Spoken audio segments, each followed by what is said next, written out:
My name is Deepali Jadhav and here I am going to teach you a very small topic, that is electrochemistry. Okay? वो electrochemistry is a very important part in our life. For example, during extraction of various metal or the electroplating of various metal of aluminium or gold, the electrochemistry point is involved in our life. Okay? Before going to start this chapter, you should know very basic concepts that are related to our 9th or 10th standards that we have previously studied.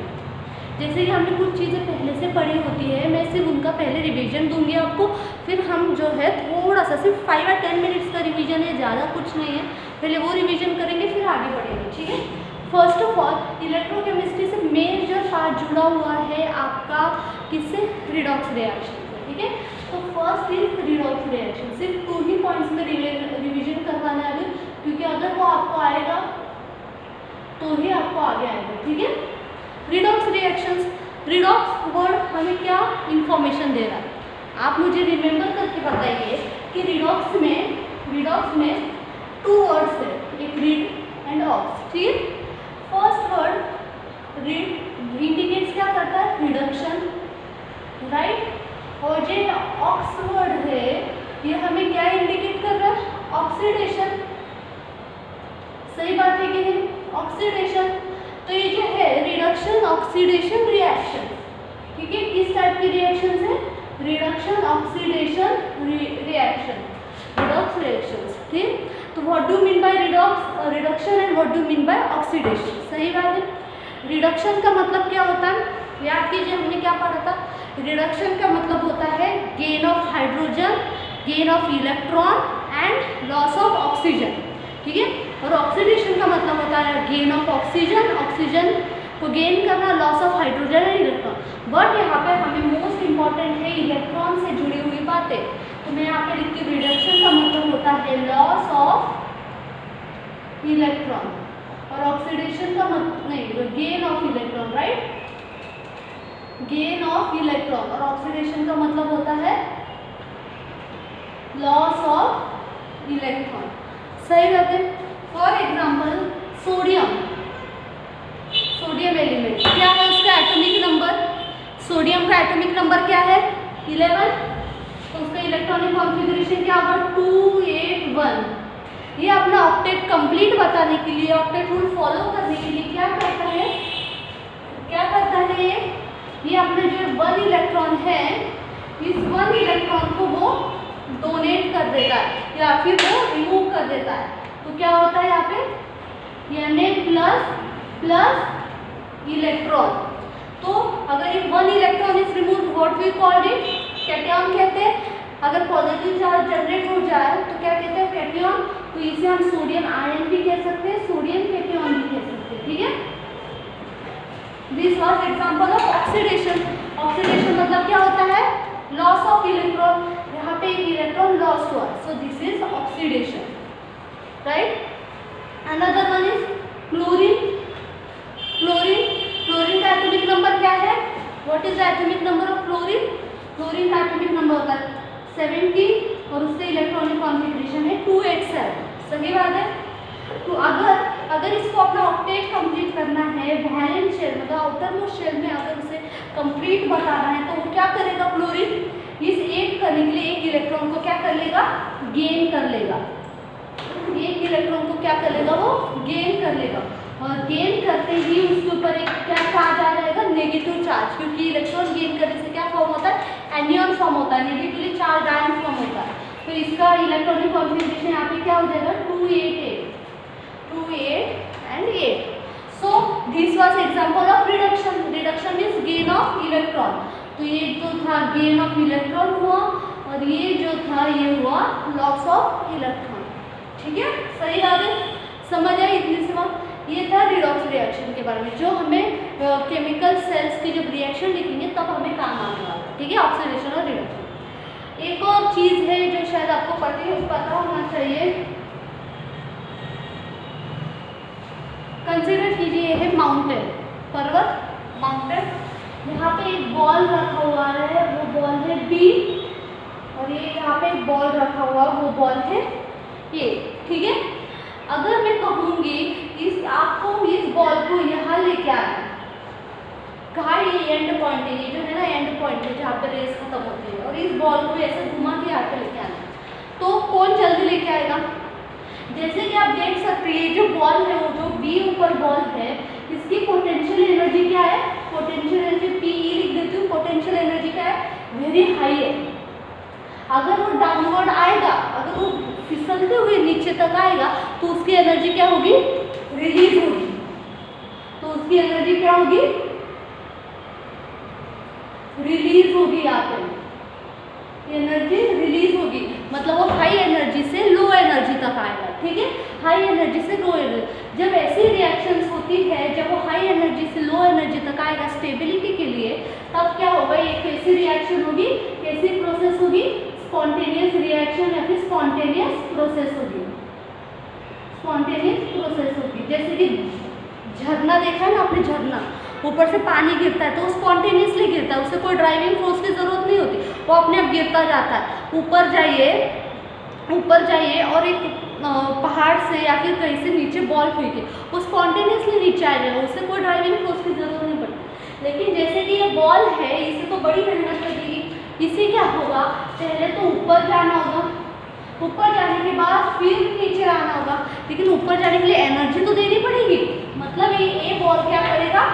Energy को absorb करेगा। पहले क्या करेगा? Energy को absorb करेगा, फिर energy absorb करने के बाद ऊपर आएगा, फिर नीचे आएगा। मतलब हमें क्या, कोई ना कोई ड्राइविंग फोर्स देना पड़ रहा है इस बॉल को, ताकि ये जो रिएक्शन है, ये जो प्रोसेस है वो हो सके। तो ऐसी रिएक्शन या फिर ऐसी प्रोसेस जहाँ पे हमें ड्राइविंग फोर्स देना पड़ता है, ऐसी प्रोसेस को क्या कहते हैं हम? Non spontaneous. क्या कहते हैं? Non spontaneous. ठीक है, नॉन स्पॉन्टेनियस प्रोसेस। समझ आ गई बात? अगर हमें कोई एनर्जी नहीं देनी पड़ती है, वो एनर्जी अपने आप वो रिलीज करती है, स्पॉन्टेनियस प्रोसेस। यहाँ पे एनर्जी दे के कोई प्रोसेस या रिएक्शन करवानी पड़ती है, तो हम इसे कहते हैं नॉन स्पॉन्टेनियस प्रोसेस। ठीक है, बढ़िया। ठीक है, चलिए फिर आगे बढ़ते हैं।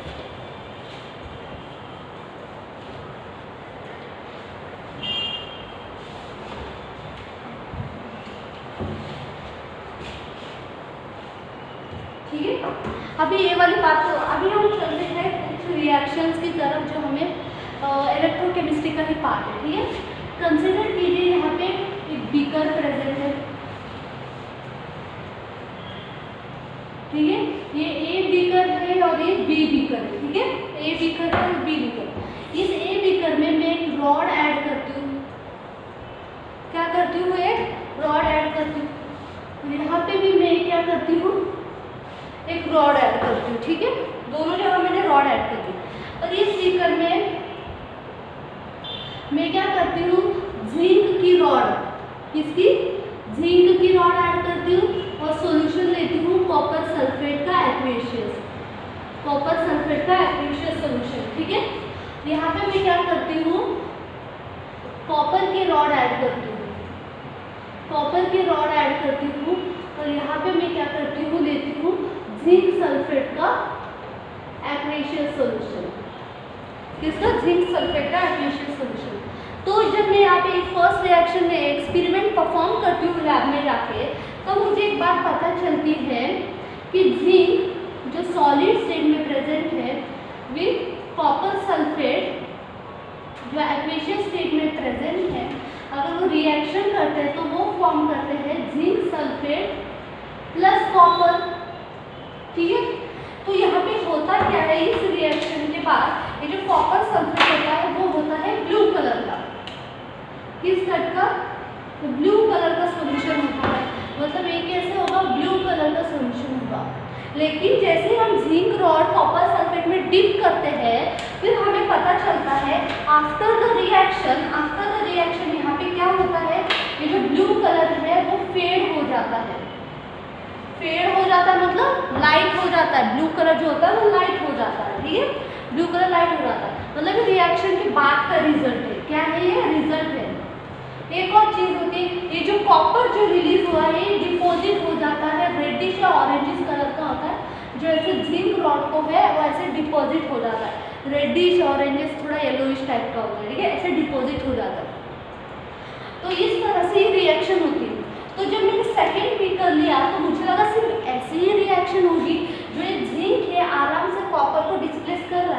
वैसे यहाँ पे क्या होगा, कॉपर की रॉड है, जिंक सल्फेट का सॉल्यूशन है, और क्या है यहाँ पे क्या फॉर्म हुआ होगा, कॉपर सल्फेट का फॉर्मेशन हुआ होगा, और कॉपर सल्फेट का फॉर्मेशन हुआ होगा, और जिंक क्या हुआ होगा, डिपॉजिट हुआ होगा। मुझे तो ऐसा ही लगा कि कॉपर ने भी जिंक को डिस्प्लेस कर दिया। तो अभी मुझे क्रॉस चेक करने के लिए ये यहाँ पे जिंक सल्फेट फॉर्म हुआ है और यहाँ पे कॉपर सल्फेट फॉर्म हुआ है। तो मैंने क्या किया, क्रॉस चेक के लिए टेस्ट किया। मैंने जिंक सल्फेट में ऐड किया अमोनिया का लिकर, बेसिक जो सॉल्यूशन होता है, और H2S गैस पास की। जब मैंने ऐसे किया तो यहाँ पे जिंक सल्फाइड का फॉर्मेशन हुआ जो व्हाइट प्रेसिपिटेट था। मतलब ऐसा हुआ, ठीक है, ऐसा होना चाहिए और ऐसा ही हुआ। क्या हुआ, जिंक सल्फाइड का फॉर्मेशन यहाँ पे मुझे दिखा, इससे लास्ट में दिखा। मतलब यहाँ पे कंफर्म हो गया कि ये जो कॉपर जिंक सल्फेट है ये तो पक्का प्रेजेंट है। तो मैंने सेम किया, कॉपर सल्फेट के लिए क्या किया, ऐड किया, पास किया, H2S गैस को पास कर दिया। मैंने बोला ठीक है, यहाँ पे भी कॉपर सल्फाइड का फॉर्मेशन होना चाहिए जो होता है ब्लैक प्रेसिपिटेट। बट यहाँ पे जब मैंने कॉपर सल्फाइड का फॉर्मेशन नहीं होता है, यहाँ पे क्या होता है, कॉपर सल्फाइड का फॉर्मेशन ही नहीं होता है। तो यहाँ से मुझे एक बात पता चली कि यहाँ पे जो कॉपर सल्फेट है वो फॉर्म ही नहीं हुआ है, फॉर्म ही नहीं हुआ। तो मुझे एक बात पता चली कि कॉपर ने जिंक को डिस्प्लेस ही नहीं किया, और जो इधर क्या हो रहा है, मेन बात क्या है इधर होने वाली, जो कॉपर होता है वो +2 में होता है, सल्फेट होता है -2 में। यहाँ पे जिंक का ऑक्सीडेशन स्टेट 0 है, यहाँ पे जो है इधर +2 में आ गया जिंक और कॉपर 0 में। मतलब यहाँ पे क्या हुआ है, जिंक का ऑक्सीडेशन हुआ है और 2 इलेक्ट्रॉन्स का रिलीज हुआ है। जिंक किसमें कन्वर्ट हो गया, जिंक 2+ में। मतलब ये जो है ऑक्सीडेशन रिएक्शन हुई है, लेकिन वहाँ पे वो ऑक्सीडेशन रिएक्शन नहीं हुआ। इसका मतलब जिंक की टेंडेंसी ऑक्सीडेशन करने की, या फिर कहोगे रेड्यूसिंग टेंडेंसी जो एजेंट है zinc, it is a good reducing agent than copper. क्या पता चला, जिंक बहुत अच्छे से ऑक्सीडेशन कर सकता है एज कम्पेयर टू कॉपर। ठीक है, पता चली ये बात तो आपको रिएक्टिविटी सीरीज से पता चली होगी। सही बात है कि नहीं, जब आपने 10th में चैप्टर मेटलर्जी पढ़ा होगा। ठीक है, ये बात मुझे सिर्फ समझाने थी कि जिंक की टेंडेंसी जो होती है वो ज़्यादा होती है ऑक्सीडेशन की एज कम्पेयर टू इसकी कॉपर की। अब जो इलेक्ट्रोकेमिस्ट्री जो होता है मेनली डिपेंड जो पढ़ाया जाता है इस लेवल की होती है electrochemical cells. What do you mean by electrochemical cells? ऐसे सेल्स जहाँ पे रिएक्शंस होती है, और मैं कह सकती हूँ जहाँ पे इलेक्ट्रिकल एनर्जी से केमिकल एनर्जी, या फिर वाइस वर्सा केमिकल एनर्जी से इलेक्ट्रिकल एनर्जी का ट्रांसफॉर्मेशन होता रहता है, ऐसी सेल्स को कहा जाता है इलेक्ट्रोकेमिकल सेल्स। समझ आया? या फिर इलेक्ट्रिकल एनर्जी से केमिकल एनर्जी का प्रोडक्शन करो, या फिर केमिकल एनर्जी का यूज़ करके इलेक्ट्रिकल एनर्जी का प्रोडक्शन। जैसे वाइस वर्सा जहाँ पे रिएक्शंस होते रहते हैं उसे कहते हैं इलेक्ट्रोकेमिकल सेल्स। जनरली वहाँ पे 2 टाइप्स ऑफ सेल्स हम पढ़ते हैं,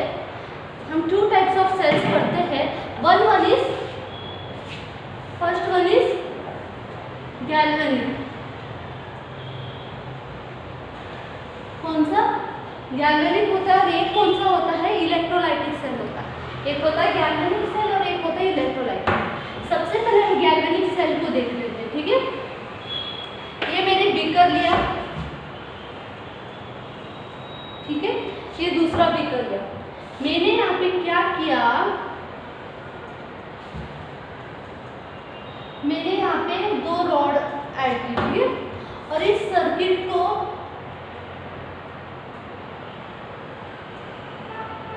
ऐसे ज्वाइन कर दिया। ठीक है, इस सेल को मैं इधर सेल को मिटा देती हूँ। ठीक है, तो यहाँ पे क्या होता है, यहाँ पे मैं बल्ब ज्वाइन कर देती हूँ। यहाँ पे क्या कर दिया, बल्ब को ज्वाइन कर दिया। ठीक है, इसमें एक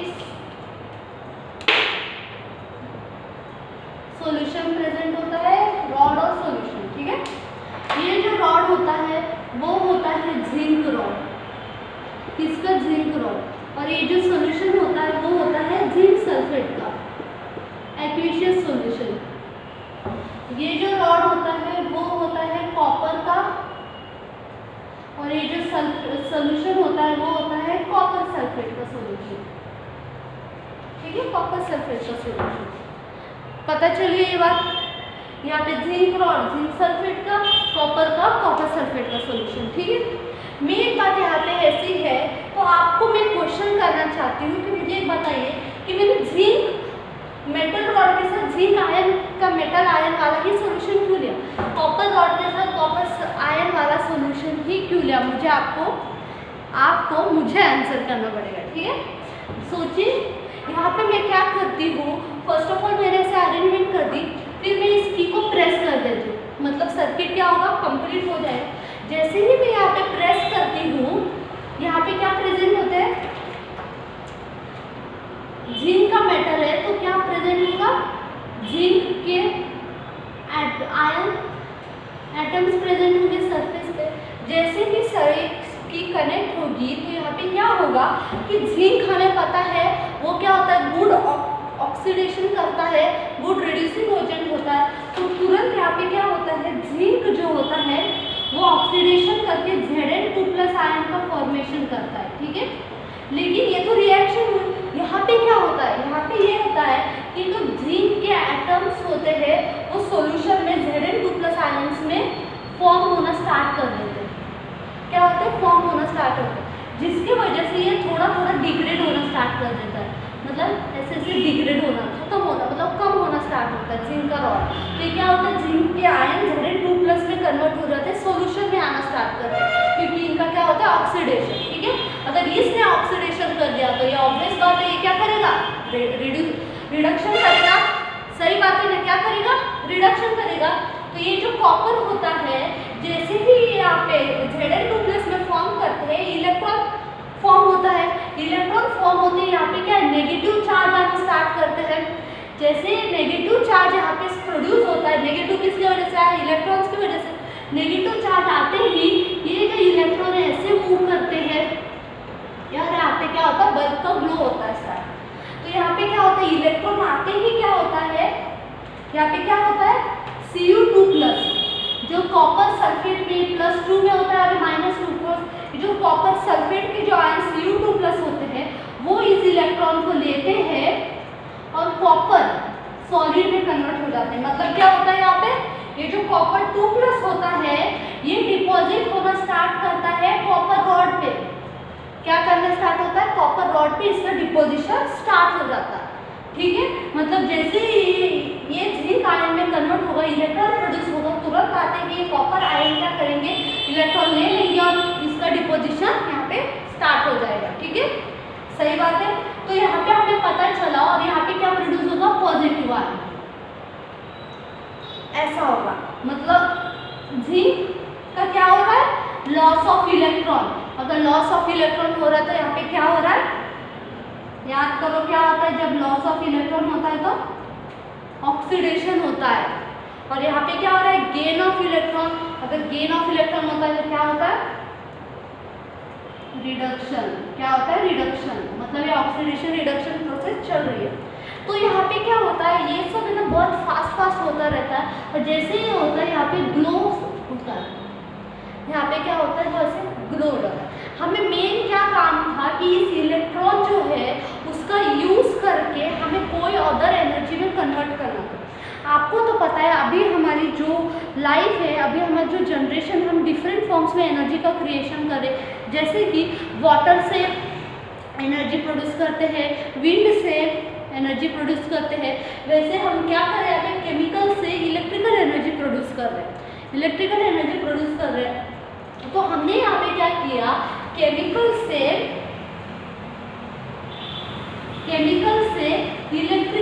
इलेक्ट्रिसिटी प्रोड्यूस की। क्या की, इलेक्ट्रिसिटी का प्रोडक्शन किया, क्योंकि बल्ब तो जला। तो इसका मतलब क्या हुआ, हमने क्या किया, केमिकल एनर्जी से क्या किया, यहाँ पे केमिकल एनर्जी से इलेक्ट्रिकल एनर्जी में कन्वर्जन किया। और ये जो कन्वर्जन रहते हैं इसे कहते हैं गैल्वेनिक सेल। जो केमिकल एनर्जी से इलेक्ट्रिकल एनर्जी का प्रोडक्शन होता है, इसे क्या कहते हैं? Galvanic cell. ये कौन कहता है? Galvanic cell. ठीक है, समझ आएगा? ठीक है, चलिए यहाँ पे हुआ ऑक्सीडेशन, यहाँ पे हुआ रिडक्शन। लेकिन यहाँ पे बात होती है, अचानक सडनली यहाँ पे बात होती है। यहाँ पे होता क्या है, जैसे ये रिएक्शन होती है, ये जो जिंक रॉड है वो डिग्रेड होना स्टार्ट करता है और जो कॉपर रॉड है वो मोटा होना स्टार्ट करता है, क्योंकि इस पर डिपोजिशन होने लगती है। लेकिन यहाँ पे एक बात होती है कि बल्ब मतलब ऐसे ग्लो करते ही बुझ जाता है, ग्लो करते ही बुझ जाता है।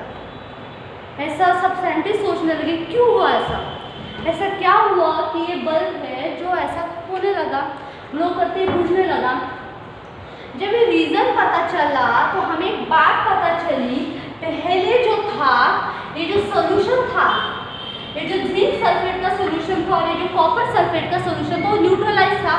न्यूट्रलाइज का मतलब क्या होता है, जितने Zn2+ के आयन थे उतने ही सल्फेट आयन्स थे, SO4 2- थे, और यहाँ पे जितने Cu2+ के आयन थे उतने ही SO4 2- आयन के आयन्स थे। मतलब ये दोनों सॉल्यूशंस क्या थे? न्यूट्रलाइज थे। लेकिन जैसे ही ये रिएक्शन और ये बल्ब जलने लगा, ये कन्वर्जन होने लगा, तब हमने एक बात नोटिस की यहाँ पे कि जो सॉल्यूशन में कि किसकी Zn2+ आयन्स की बढ़ोतरी होने लगी, मतलब Zn2+ बहुत आने लगे। मतलब इस सॉल्यूशन में ऐसा हो गया कि Zn2+ आयन्स बहुत हो गए एज कम्पेयर टू SO4 2-। और यहाँ पे क्या हुआ, Cu2+ आयन्स जो रिड्यूस करके डिपॉजिट हो रहे थे, जिसकी वजह से ये बहुत कम हो गए SO4 2 आयन से। मतलब ये तो इम्बैलेंस हो गया, तो सिस्टम ही हिल गया। या ये सिस्टम न्यूट्रलाइज ना होके चार्ज हो गया। कैसा हो गया? चार्ज हो गया। अब इस सिस्टम को न्यूट्रलाइज कैसे करो? दोनों को मिक्स कर दे? नहीं, हम दोनों को मिक्स नहीं कर सकते, क्योंकि फिर तो कुछ और ही चमत्कार हो जाएगा। तो अभी इसको करना है कि हमें इसको न्यूट्रलाइज करना है। इस सिस्टम को, इस सॉल्यूशन को हमें क्या करना है? न्यूट्रलाइज करना है। तो हमने नहीं, साइंटिस्ट ने उसका सॉल्यूशन निकाला। सॉल्यूशन ऐसा निकाला कि उन्होंने यूज़ करना स्टार्ट किया यूट्यूब। जो आप वीडियोस देखते हो वो वाले नहीं, यू शेप ट्यूब, वो इस प्रकार की होती है, ठीक है, इस तरह की होती है, वो यूट्यूब होती है। ठीक है, यूट्यूब थोड़ी सी टेढ़ी हो गई, क्या हो गई? यूट्यूब। ठीक है, यूट्यूब। अब यहाँ पे ऐसा हुआ कि इसमें हमें क्या करना है, ये यूट्यूब होती है, हमें एक वेसल लेना है, ठीक, और उसे हीट करना है।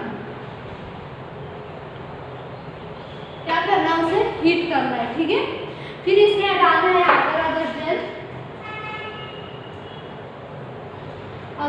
जेल डालना है, फिर जेलेटिन डालना है ताकि जेल फॉर्म हो, और इसमें एक सॉल्ट डालना है, और हम कह सकते हैं इलेक्ट्रोलाइट डालना है, जिसकी मेन बात होती है, इलेक्ट्रोलाइट की मेन बात होती है, इसमें जो ऐड होगा उसका मेन बात होगी कि वो क्या होगा? इनर्ट होना चाहिए। इनर्ट होना चाहिए, इनर्ट होना चाहिए मतलब वो केमिकली रिएक्ट ना करे हमारे जो जिंक सल्फेट है कॉपर सल्फेट के साथ, उसके साथ केमिकली रिएक्ट ना करे। और दूसरी बात क्या होनी चाहिए? दूसरी बात कि उनके वो जो आयंस प्रेजेंट होंगे इलेक्ट्रोलाइट्स में, उनकी मोबिलिटी जो होती है, मोबिलिटी मतलब movement of ions, mobility of ions should be approximate same होनी चाहिए। कैसे होनी चाहिए? Mobility of ions approximate same होनी चाहिए। तो उसके इस इलेक्ट्रोलाइट के एग्जांपल होते हैं KCl, KNO3, NH4, NO3, NH4Cl, NH4Cl, potassium chloride, potassium nitrate और अमोनियम क्लोराइड। तो इस तरह से जो है हम इलेक्ट्रोलाइट डालते हैं, फिर हम इन सबको हीट करते हैं। क्या करते हैं? इन सबको हीट करते हैं। फिर उसके बाद हीट करने के बाद उन्हें अच्छे से स्टर करते हैं, फिर कूल होने देते हैं, फिर उनका फॉर्मेशन होता है जेल, मतलब जेल का फॉर्मेशन होता है, और उन सबको इसमें पोर कर देते हैं, मतलब इसमें डाल देते हैं। अब इस यूट्यूब को हमें इस तरह से प्लेस करना है, तरह से प्लेस करना है, उल्टा, ठीक है, इस तरह से प्लेस करना है। और यहाँ पे हमें क्या लगाना है, और यहाँ पे हमें लगा देना है कॉटन बॉल। मतलब यहाँ पे हमें क्या करना है, लगा देना है कॉटन, ठीक है, ताकि वो जल बाहर ना। जैसे ही इसके हेल्प से क्या हुआ, ये जो Zn2+ आयन का फॉर्मेशन हुआ था, ये जो जैसे ही यहाँ पे क्या प्रेजेंट होते हैं, Cl- और K+, मैंने KCl ऐड किया इलेक्ट्रोलाइट फॉर एग्जाम्पल, ठीक है। तो इसमें क्या प्रेजेंट होगा, Cl- और K से। जैसे ही यहाँ पे रिएक्शन स्टार्ट होती है, जिंक एटम जो सरफेस पे होते हैं वो Zn2+ में फॉर्मेशन करते हैं, यहाँ से KCl आता है, KCl में से क्लोराइड आता है, और क्लोराइड के साथ वो मिलके क्या फॉर्म करते हैं, जिंक क्लोराइड का फॉर्मेशन होता है। किसका, जिंक क्लोराइड का। मतलब जैसे ही Zn2+ का फॉर्मेशन होगा, यहाँ पे जिंक क्लोराइड का फॉर्मेशन होगा, और ये जो सॉल्यूशन कैसा होगा, न्यूट्रल। सॉल्यूशन कैसा होगा, न्यूट्रल। और यहाँ पे क्या होता है, SO4 माइनस आयंस बहुत सारे, तो ये जो K+ है, पोटेशियम आयन है, twice of K+ plus SO4 minus, K2SO4 का फॉर्मेशन करते हैं, जिसकी वजह से ये वाला सॉल्यूशन क्या होता है, न्यूट्रल रहता है। तो मेन सॉल्ट ब्रिज, इसे क्या कहते हैं, सॉल्ट ब्रिज। इसे क्या कहते हैं, सॉल्ट ब्रिज, क्योंकि दो सॉल्यूशंस का ब्रिज है। तो सॉल्ट ब्रिज का मेन यूज क्या होता है कि वो इलेक्ट्रिकल न्यूट्रलिटी को मेंटेन करता है। फिर दूसरी बात, मिक्सिंग ऑफ टू सॉल्यूशंस को नहीं होने देता, मिक्स नहीं होने देता, और हमारी पूरी जो सर्किट है उसे कंप्लीट कर देता है, ठीक है। समझ आया, हमने क्या किया, यहाँ से जिंक एटम से पहले Zn2+ में जाते हैं, इसे इलेक्ट्रॉन पास होता है, और ये बल्ब क्या होता है, फिर ग्लो करने लगता है। तो ये हुआ गैल्वेनिक सेल। क्या हुआ ये, गैल्वेनिक सेल, ठीक है, समझ आया। अब हम पढ़ते हैं इसकी नोटेशन, ठीक है। ये वाला रख कर देखिए,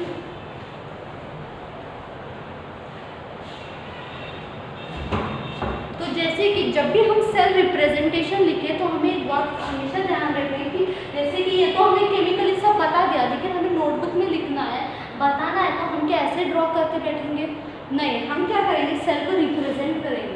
हमेशा रिप्रेजेंट करते हुए याद रखिए, पहले हम लिखेंगे मेटल रॉड या फिर मेटल, तो बताती हूँ सबके मीनिंग, ये लाइन सबके। यहाँ पे मैं लिखूंगी सॉल्यूशन, ब्रैकेट में लिखा जाएगा उसको कॉन्सेंट्रेशन, मैं यहाँ पे C लिख देती हूँ, C1, ठीक है। ये 2 लाइन, यहाँ पे सॉल्यूशन, इसका कॉन्सेंट्रेशन, और यहाँ पे मेटल रॉड, ठीक है। इस तरह से लिखना होता है, इस तरह से हमें लिखना होता है, ठीक है। तो सबसे पहले एक बात ध्यान रखिए, ये जो है अगर मैं इसे हाफ पार्ट में डिवाइड कर दूँ, इसे मैं हाफ पार्ट में डिवाइड कर दूँ यहाँ पे, तो आपको दिख रहा होगा ये जो पार्ट है, ये कैसा है, लेफ्ट है। मैं इस पार्ट के बारे में बात कर रही हूँ, ठीक है। ये कैसा पार्ट है, लेफ्ट है। ये कैसा है, राइट है, ठीक है। यहाँ पे क्या हो रहा है, ऑक्सीडेशन, देखा ना, जिंक का ऑक्सीडेशन हो गया Zn2+ आयन में। यहाँ पे क्या हो रहा है, रिडक्शन। एक और चीज क्या हो रही है, ये जो लेफ्ट है जहाँ पे ऑक्सीडेशन होता है, इसे हम कहते हैं एनोड, और इसे हम कहते हैं कैथोड, ठीक है। और एक और बात जो कहने वाली है कि यहाँ पे क्या होता है, इलेक्ट्रॉन्स का प्रोडक्शन होता है, यहाँ पे इलेक्ट्रॉन्स प्रोड्यूस हो रहे हैं, तो इसकी वजह से जो रॉड होता है वो कैसा होता है, नेगेटिवली चार्ज होता है। तो इसलिए जो होता है ये नेगेटिव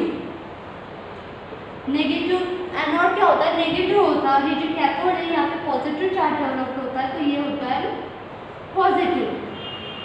तो ये जो है हम इसको याद कर सकते हैं, LONE, लोन, मतलब कर्जा जो हम देते हैं, loan, left oxidation negative and, नहीं ये वाला नहीं, LOAN, loan, left oxidation anode and negative, इस तरह से याद कर दो, ठीक है। इधर जो बात है कि ये जो लेफ्ट है, ये क्या है, लेफ्ट पार्ट है, ये लेफ्ट पार्ट क्या हमें इंडिकेट करता है, ये